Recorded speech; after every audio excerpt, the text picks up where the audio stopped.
Pemerintah itu sudah menyadari akan adanya bonus demografi ini kan. Tentunya yang harus dipersiapkan pertama itu adalah peningkatan kualitas pendidikan. Tadi tuh nggak sengaja lihat di IG ya, di sosmed itu viral, ada guru SMP yang mengeluhkan ada anak barunya, anak kelas 1 SMP yang baru masuk, lebih dari 30 orang itu nggak bisa membaca. Kalau Indonesia tidak mampu memanfaatkan bonus demografi, maka cita-cita untuk menjadi negara berpenghasilan tinggi itu pasti tidak akan tercapai. Indonesia emas yang digadang-gadang, khawatirnya justru bisa menjadi Indonesia cemas kan.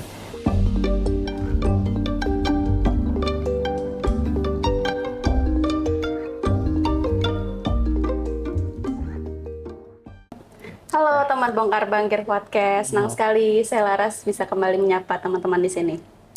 Dan episode kali ini kita kehadiran narasumber Abang Iqbal Musyafah.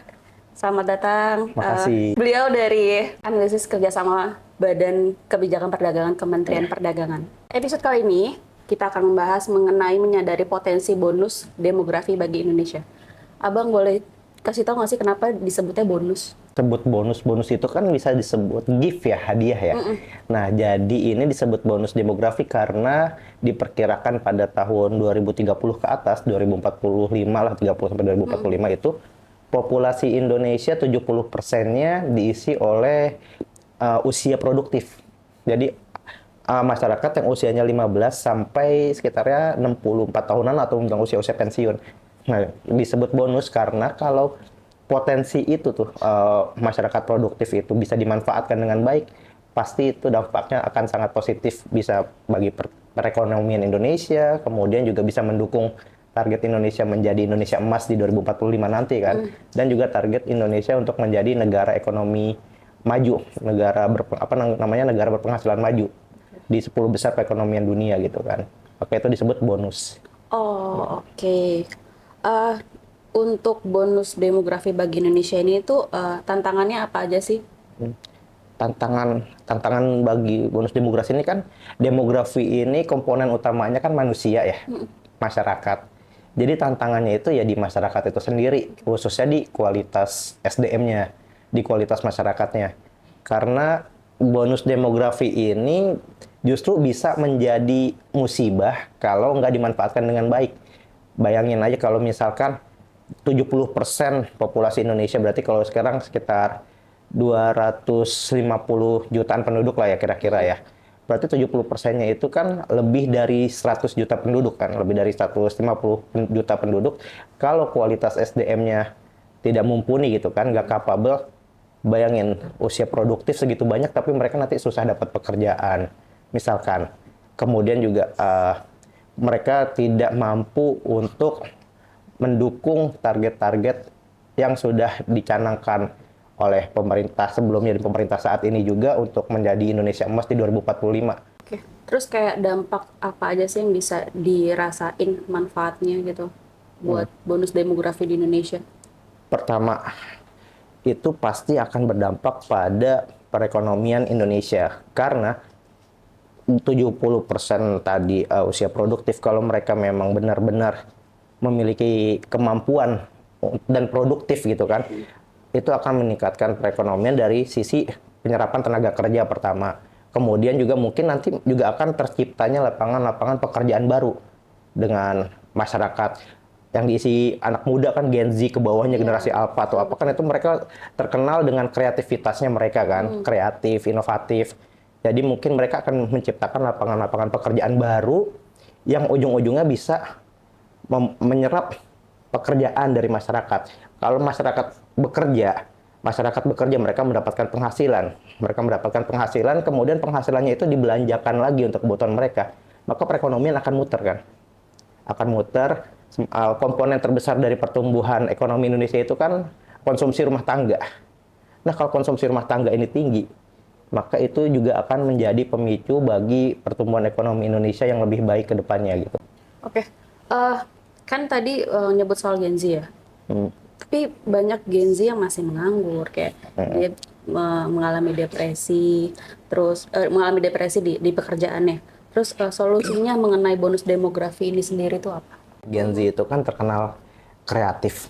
Orang kreatif itu kan identik nggak bisa diem di satu tempat kan. Iya, betul. Makanya sekarang ada banyak istilah lompat-lompat pekerjaan. Gen Z kan banyak yang lompat-lompat pekerjaan, nggak betah di satu tempat, pindah ke tempat lain. Di satu sisi itu bagi perusahaan mungkin bisa dianggap sebagai kerugian atau mungkin hal negatif kan ya, karena nanti kehilangan sumber daya manusianya mereka. Tapi di sisi lain justru kreativitas mereka itu pas mereka nggak betah di satu pekerjaan, mereka kan terus berpikir kreatif mungkin aja bisa menciptakan inovasi baru yang bisa jadi sumber kemajuan buat Indonesia nanti. Mungkin mereka menciptakan solusi untuk permasalahan kemacetan misalkan atau apa gitu kan, itu juga bisa jadi potensi kita ke depannya kan. By the way, kayak langkah konkret apa yang perlu diambil sama pemerintah untuk memaksimalkan potensi ini tuh apa?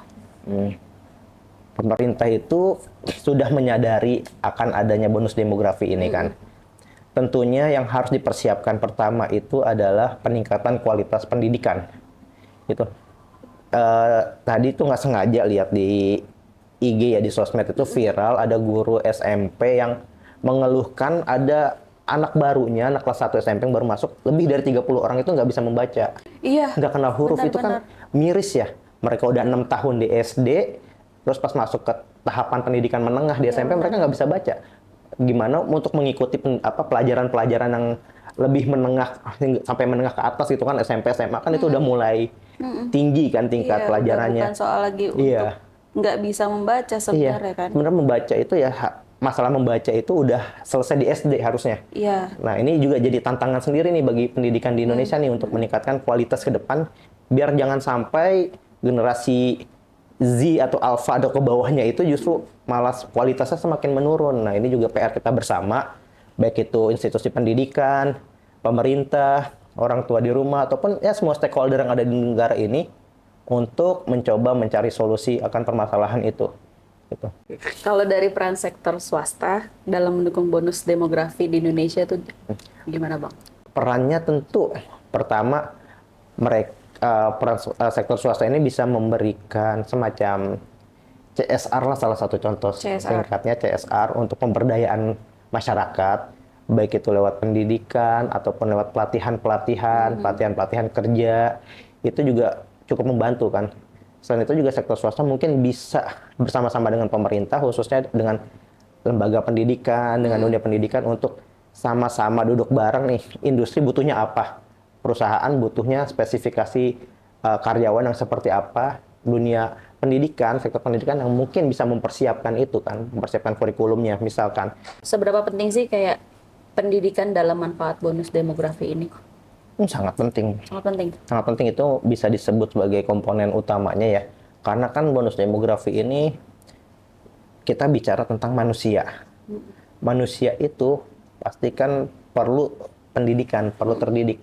Bayangkan kalau manusia itu tidak punya pendidikan yang mumpuni, yang memadai, itu akan seperti apa gitu kan. Karena ya kita lihat kalau misalkan kita bicara dengan pasar tenaga kerja kita sekarang ya, mayoritas pekerja itu dikuasai oleh lulusan SD gitu kan. Artinya apa? Artinya tingkat pendidikan masyarakat Indonesia itu masih rendah, dan ini perlu ditingkatkan gitu kan. Jangan sampai pada saat kita mencapai bonus demografi nanti, justru masyarakat usia produktif itu memiliki tingkat pendidikan yang rendah. Nah itu juga akan sangat membahayakan gitu. Nanti kita malah nggak dapat bonus, tapi malah bisa jadi bencana sendiri gitu kan. Oke. Nah, tapi kan tadi yang udah dijelasin sama Bang Iqbal sendiri soal bonus demografi, kan paling banyak SDM-nya dari yang SD, SMP itu paling banyak dibanding yang sekarang ini. Itu kedepannya akan gimana tuh Bang? Ini kan tenaga kerja kita yang lulusan SD SMP, mereka banyakkan bekerja di sektor informal ya. Di sektor informal, dan ini menjadi kendala karena pada saat perusahaan membutuhkan tenaga kerja, pasokannya tidak ada gitu, dalam arti manusia ataupun masyarakat yang memenuhi kualifikasi pekerjaan yang diminta itu kurang. Sementara kalau kita lihat di lapangan, setiap job fair rame, antrian rame, segala macam rame kan. Nah itu akan jadi kendala kalau misalkan nanti kondisi seperti ini bertahan terus gitu kan, sampai 10 atau mungkin 20 tahun ke depan masyarakat kita masih didominasi oleh pendidikan SD, SMP gitu kan.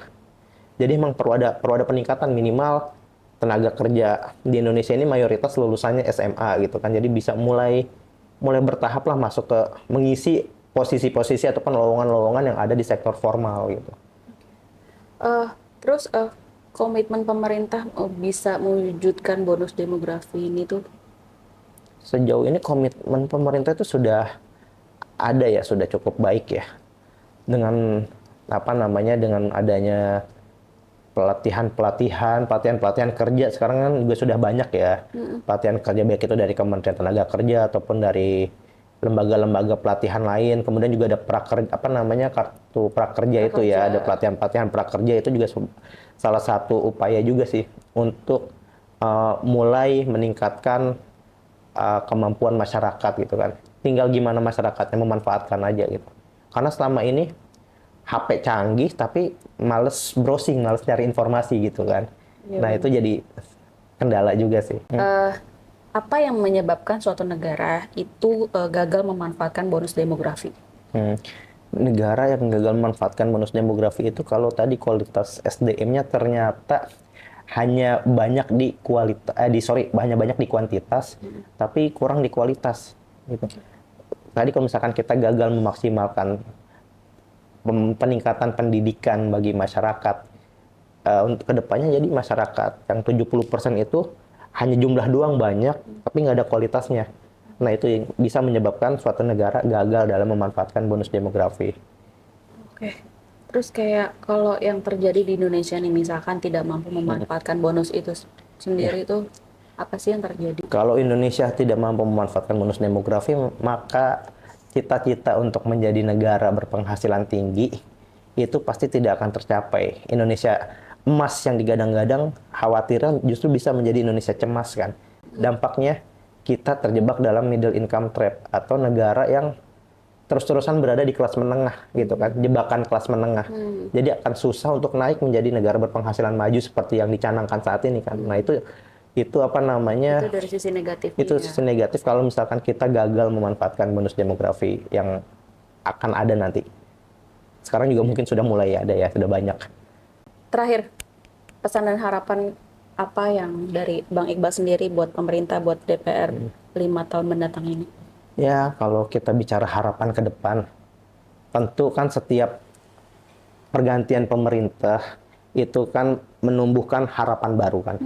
Menumbuhkan harapan baru akan kondisi bangsa yang menjadi lebih baik.